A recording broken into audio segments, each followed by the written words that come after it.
আসসালামু আলাইকুম ভাইরা আমার, কেমন কেমন আছেন? আশা করি সবাই ভালো আছেন। আমি আল্লাহর রহমতে ভালোই আছি। ওদের যুবক যুবকদেরকে নিয়ে আজকে কিছু কথা বলবো, যে তারা কি করে। যে সবসময় দেখা যায় যুবকরা নিজেকে প্রতিষ্ঠিত না করে মেয়েদের পিছনে ঘুরে, মেয়েদের পিছনে সময় দেয়।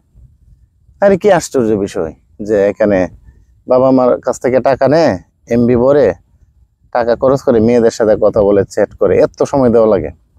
তারপরে দেখা গেল কি একটা সময়ে এই মেয়েকে ঠিকই অন্য জায়গায় ইনশাল্লাহ বিবাহ দিয়ে দেয়, তখন কষ্টে তাদের সীমা থাকে না।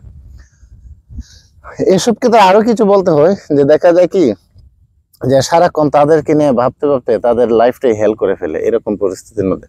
তো তাদের জন্য আমার একটা পরামর্শটা হলো এরকম: যুবক, তুমি আগে নিজের কেরিয়ারটা করো, তুমি নিজেকে নিজের মতো করে তৈরি করো, তুমি নিজে একটা ধাপে পর্যায়ে পৌঁছাও।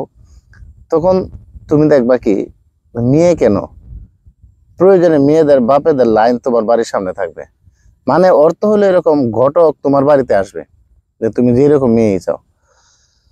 তো তোমাকে নিজেকে কিন্তু আগে নিজেকে আবার তৈরি করতে হবে, তখনই বাবা তুমি হলে পুরুষ আর ওরা হলো নারী। নারী মানেই তো দুর্বল, কিন্তু দেখা গেল কি উল্টা বিপরীত হয়ে যায় ঘটনাগুলা। যাই হোক, আমি একটা কথা বলতে একটা ঘটনা শেয়ার করতেছি। মনে করো যে তুমি অনেক সুদর্শন, সুন্দর দেহের অধিকারী, সবকিছু তোমার ঠিক আছে, তোমাকে দেখতে অনেক স্মার্ট লাগে। কিন্তু অন্যদিকে একটা ছেলে হতে পারে কালো, বা হতে পারে তেমন তোমার মতো সুন্দর না, কিন্তু তার যদি আজকে ব্যাংকের মধ্যে, তার যদি ব্যাংকে 6 কোটি টাকা থাকে, তার যদি আজকে 6টা গাড়ি থাকে, আর তোমার যদি 6 প্যাক থাকে, তোমার ওই 6 প্যাক মেয়েরা দেখবে না, দেখবে তার 6টা বাড়ি আর ব্যাংকে অ্যাকাউন্টে 6 কোটি টাকা। তখন তোমার এই 6 প্যাকের এখানে কোনো দাম থাকবে না, তখন তোমার সুদর্শনের দাম থাকবে না। বাস্তব বাস্তবতা কিন্তু এটাই, এবং সমাজে এটাই ঘটতেছে। তোমরা তো দেখোই, বর্তমানে ফেসবুকে ঢুকলে দেখা যায় যে 60, 65, 40, 50 বছরের বৃদ্ধ সুন্দর সুন্দর 20-30 বছরের তরুণীদেরকে বিয়ে করে ফেলছে। একটাই কারণ, কি কারণ? এটা থেকে তোমাদের যুবকদের শিক্ষা নেওয়া উচিত যে মূল ঘটনাটা কি, বাংলাদেশের পরিস্থিতি মূলত কি। তো এটাই, টাকা পয়সা ইনকাম করো, জীবনটাকে গড়ো, জীবনটাকে সাজাও, জীবনটাকে সাজাও, দেখতে পাবো যে তোমার লাইফ অটোমেটিকলি ইনশাল্লাহ একটা পর্যায়ে পৌঁছে গেছে। তো এই ব্যাপারে আমি একটা ছোট্ট একটা শর্টকাট একটা গল্প আমি শেয়ার করতে চাই। বিষয়টা ছিল এরকম, যে এক লোকে প্রতিদিন ব্যাংকে 5 লক্ষ টাকা জমা করে। যার কাছে জমা করে উনি, যে কেশিয়ার যে টাকা গ্রহণ করে, উনি ছিল আবার এক মহিলা মেয়ে।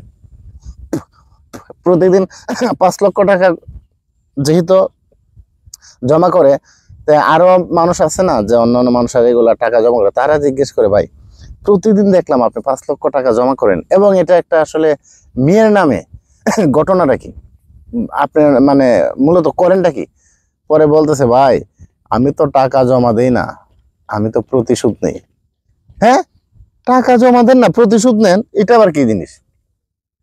পরে কো, ভাই তাহলে বিস্তারিত বলি। কই যে মেয়েটা দেখতেছেন, এর কাছে আমি প্রতিদিন আমার বউয়ের নামে 5 লক্ষ টাকা জমা করি, এটি এক ধরনের প্রতিশোধ।